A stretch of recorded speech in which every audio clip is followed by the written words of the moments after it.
김민재 역대급 맹활약을 보고 찾아오는 양팀 모든 선수들. 철기둥 김민재가 독일 최고의 레전드 프란츠 베켄바워에 비견되고 있다. 바이에른 뮌헨은 7일 오후 11시 30분 한국 시간 독일 뮌헨 홈구장 알리안츠 아레나에서 개최된 2024에서 25시즌 분데스리가 13라운드에서 자말 무시알라의 멀티골이 터져 하이덴하임을 4에서 2로 이겼다.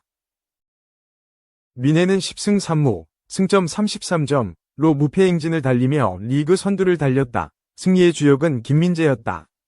21경기 연속 뮌헨의 선발로 출전한 김민재가 수비를 책임지며 무패 행진을 달렸다. 김민재는 올 시즌 뮌헨의 모든 경기에 선발로 출전해 무려 1775분을 뛰었다. 교체된 8경기도 대부분 풀타임 가까이 뛰고 막판에 교체된 경우가 대부분이다. 부상도 김민재를 막지 못했다. 최근 발목을 다치고 이마가 찢어지는 부상을 당한 김민재다. 하지만 김민재 없는 뮌헨 수비는 상상할 수 없어 선발 출전을 계속했다. 김민재가 결정적 수비를 해주면서 뮌헨이 승리할 수 있었던 경기였다. 김민재의 수비에 공격진도 힘을 냈다. 김민재가 수비를 든든하게 해주면서 뮌헨의 첫 골이 터졌다. 전반 18분 코너킥 상황에서 키미히가 올려준 크로스를 우파메카노가 수비수를 제치고 쇄도하며 헤더골을 터뜨렸다. 김민재가 다른 수비수들을 6탄으로 막아준 숨은 공로가 있었다. 뮌헨이 1에서 0으로 리드했다. 본업인 수비도 잘했다. 김민재는 전반 36분 상대 공격수를 협력 수비로 에워싸고 공을 뺏었다. 상대의 득점 기회마다 김민재가 나타나 슈팅 자체를 차단했다. 김민재의 기여로 뮌헨은 전반전 점유율 87% 위 압도적 경기를 했다. 슈팅 수에서 12에서 0이었고 유효 슈팅도 4에서 0이었다. 코너킥도 6에서 0으로 뮌헨이 경기를 지배했다. 패스 성공률도 93%에 달했다. 뮌헨이 워낙 공격을 많이 하다 보니 김민재가 수비할 기회도 적었다. 자말 무시알라의 멀티골이 터진 뮌헨이 4에서 2로 승리했다. 승리를 만끽한 김민재도 동료들과 함께 기뻐했다. 경기 후 후스코어닷컴은 김민재에게 무난한 평점 6.5를 부여했다. 수비가 좋았고 공격 전개도 무난했다는 평가다. 멀티골을 넣은 무시알라가 8.0을 받았다. 뮌헨을 전문적으로 다루는 바바리안 풋볼은 김민재를 독일 역대 최고 수비수 베켄바워에 비견했다. 이 매체는 김민재는 하이덴하임이 공격을 시작하기 전에 잘 막았다. 공중볼도 잘 따냈다. 공격과 수비 양쪽에서 모범적인 모습을 보였다. 김민재는 카이저, 황제라며 베켄바워의 별명을 선사했다. 지난 1월 사망한 뮌헨의 명예회장 베켄바워는 현역 시절 세계 최고 센터백으로 활약했다. 독일인들이 가장 존경하는 축구인이다. 베켄바워의 고유 별명을 김민재에게 붙였다는 것은 엄청난 리스펙트다. 그만큼 독일 언론도 김민재의 기량을 인정하고 있다. 2. 김민재에게 독일은 좁다. 분데스 센터백 중 1위 등급. 독일 분데스리가에서 김민재를 넘는 센터백은 없다. 수비력뿐만 아닌 공격 지표에서도 1위를 차지하며 완성형 괴물로 변모했다. 축구 통계업체 데이터 MB는 14일 한국 시간 분데스리가 소속 센터백 중에서 파이널 서드를 향해 가장 많은 패스를 시도한 선수 상위 5명을 공개했다. 파이널 서드란 경기장을 3등분한 이후 상대 수비 진영에 위치한 지점을 의미한다. 다시 말해 우리 팀이 공격을 진행하는 지점을 뜻한다. 김민재가 1위에 이름을 올렸다. 김민재는 파이널 서드를 향해 총 179회의 패스를 시도하며 1위를 기록했다. 이어 순서대로 다요 우파메카노, 뮌헨 -160회, 니코 슐로터백, 도르트문트 -145회, 에드몽 탑소바, 레버쿠젠 -131회, 필리프 리나르트, 프라이부르크 -130회가 높은 순위를 차지했다. 그간 김민재를 대표하는 키워드는 수비력이었다. 김민재는 이번 시즌 빈센트 콤파니 감독 체제에서 나폴리 시절 위상을 되찾았다. 특히 강력한 압박과 순간 판단력을 앞세운 소유권 탈취로 주목을 받았다. 뿐만 아니라 빠른 주력을 바탕으로 한 뒷공간 커버 능력 또한 돋보였다. 수비라인을 높게 끌어올리는 콤파니 감독 전술하에서 빛을 본 김민재다. 여기에 한 가지가 추가됐다. 바로 패싱력이었다. 사실 지난 시즌 김민재는 잦은 패스 미스를 범한 바 있다. 무리하게 전방을 향한 패스를 시도하다 소유권을 내줘 역습을 초래한 장면이 몇 차례 나왔다. 그러나 이번 시즌에는 달랐다. 김민재는 위넨의 공격 전개 시 중앙선 부근까지 올라서며 최후방에서 경기장 중앙과 측면을 향해 과감한 패스를 찔러 넣고 있다.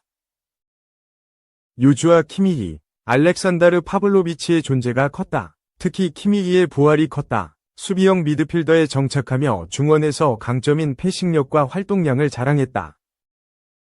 이 덕에 김민재가 부담을 덜 수 있었고 한층 자신감 있는 플레이를 선보일 수 있게 됐다. 김민재뿐만 아닌 우파메카노 또한 덩달아 양질의 패스를 공급하고 있어 위력은 배가 됐다. 김민재의 패싱력은 이미 수치로도 증명됐다. 지난 유럽축구연맹 챔피언스리그 벤피카전에서 김민재는 UCL 역사를 썼다. 축구 통계 매체 소파스코어는 2003에서 4시즌 UCL 이후 103회 이상 패스를 시도하고 성공률 100%를 달성한 선수는 김민재뿐이다 라며 김민재의 기록을 조명했다. 최근에도 여전한 패싱력을 선보인 김민재다. 최근 공식전 5경기에서 김민재의 패스 성공률이 90% 미만을 기록한 경기는 DFB 포칼컵 16강 레버쿠젠전밖에 없었다. 과거에는 수비 몬스터였다면 이제는 수비력의 패싱력까지 갖춘 몬스터로 성장한 김민재다. 3. 최악의 관계, 산초, 텐하흐 저격했다. 첼시는 모두가 웃는 얼굴로 서로를 격려하고 밀어준다. 제이든 산초는 첼시에서 행복하게 축구하고 있다. 영국 매체 스포츠 바이블은 13일 한국 시간 제이든 산초가 새로운 인터뷰에서 전 맨체스터 유나이티드 감독인 에릭 텐하흐를 다시 한번 겨냥하는 모습을 보였다 라고 보도했다. 산초는 지난 시즌 에릭 텐하흐 감독과 훈련 문제로 공개적인 갈등을 겪은 후 맨체스터 유나이티드에서 쫓겨났다. 그 후 겨울 이적 시장에서 보루시아 도르트문트에 임대로 합류한 산초는 복귀 후 메뉴에서 큰 역할을 하지 못한다는 것이 분명해졌고 내년 여름 구매 의무가 있는 거래와 함께 첼시로 임대 이적하게 되었다. 산초는 첼시와의 데뷔 경기부터 메뉴 시절과는 다른 모습을 보여줬다. 산초는 본머스와의 데뷔전에서 맨 오브 더 매치에 선정되었다. 또한 이번 토트넘과의 경기에서도 공격 포인트를 올려 첼시에서의 11경기에서 2골 6도움을 기록하고 있고 도르트문트 시절 모습이 조금씩 나오고 있다. 메뉴에서 불편한 시간을 보낸 산초는 첼시에서의 생활에 만족하고 있는 것으로 보인다. 산초는 스카이 스포츠와의 새로운 인터뷰에서 첼시에서의 생활과 엔조 마레스카 감독 아래서 자신의 폼에 대해 털어놓았다. 산초는 첼시에서의 훈련 세션을 즐기고 있고 팀원들이 서로를 밀어주고 있다고 말하며 텐하흐와 메뉴 선수들을 저격하는 듯한 모습을 보였다. 산초는 우리 팀에 있는 선수들은 최고 수준이기 때문에 매일 훈련에서 서로를 밀어주고 있다. 우리는 기회가 있을 때마다 우리가 할 수 있는 것을 보여주고 싶고 라커룸 안에서 팀원들이 좋은 유대감을 형성한 것 같다. 이 모든 것이 합쳐져 경기장에서의 좋은 모습을 보여줄 수 있다고 생각한다 라고 밝혔다. 산초는 이어서 모두 나이가 비슷하고 대부분의 선수들이 꽤 오랫동안 선수 생활을 해왔으며 많은 경험을 가지고 있다. 그룹 안팎에서 함께하는 것이 좋고 훈련도 재미있다. 모두가 웃는 얼굴로 서로를 격려하고 엑스트라를 하도록 서로를 밀어주고 있으며 이것이 바로 우리에게 필요한 것이다 라고 덧붙였다. 산초는 마레스카 감독 아래에서 쿠쿠레야와 최고의 호흡을 보여주고 있으며 첼시도 덩달아 리그 2위로 상승세를 달리고 있다. 4. 20경기서 고작 7골 솔랑케에게 만족 못하나 101골 22도움 이정료 영원 공격수 회담 가졌다. 도미닉 솔랑케 27 토트넘 가주포로서 제 역할을 다하지 못하고 있자 새로운 최전방 공격수 영입을 추진하는 모양새다. 토트넘이 내년 여름 FA 자유계약 선수 신분이 되는 게 기정사실처럼 여겨지고 있는 조너선 데이비드 24일을 영입하기 위해 움직이기 시작했다. 영국 매체 풋볼 트랜스퍼는 14일 한국 시간 올 시즌을 끝으로 계약이 만료되지만 재계약을 원하지 않고 있는 데이비드는 내년 여름 FA 신분으로 이적 시장에 나오는 게 유력한 가운데 유럽 축구에서 가장 인기 있는 선수라며 최근 데이비드에게 가장 큰 관심이 있고 또 적극적으로 영입을 추진하는 구단은 토트넘이라고 보도했다. 보도에 따르면 토트넘은 지난 여름 솔랑케를 영입했지만 솔랑케가 실망스러운 모습을 보여주자 데이비드 영입을 추진하고 있다. 실제 솔랑케는 이적료 무려 6,500만 파운드, 약 1,180억 원을 기록할 정도로 많은 기대를 모았지만 올 시즌 모든 대회에서 20경기 동안 고작 7골, 4도움에 그쳐 주포로서 제 역할을 못하고 있다.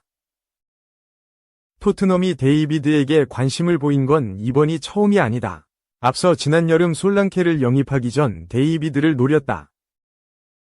당시 토트넘은 데이비드와 꾸준하게 접촉을 시도하는 등 물밑 작업을 하면서 영입을 추진했다. 다만 실질적인 협상으로는 이어지지 않으면서 이적은 없던 일이 됐다. 하지만 릴의 재계약 제안을 거절한 데이비드가 올 시즌을 끝으로 계약이 만료돼 내년 여름 FA 신분이 되는 가운데 토트넘은 데이비드를 향한 관심을 재점화했다. 특히 이적료가 발생하지 않는 만큼 토트넘은 적극적으로 영입을 추진할 계획인 가운데 이미 회담을 가지면서 초기 논의를 나눈 것으로 전해졌다.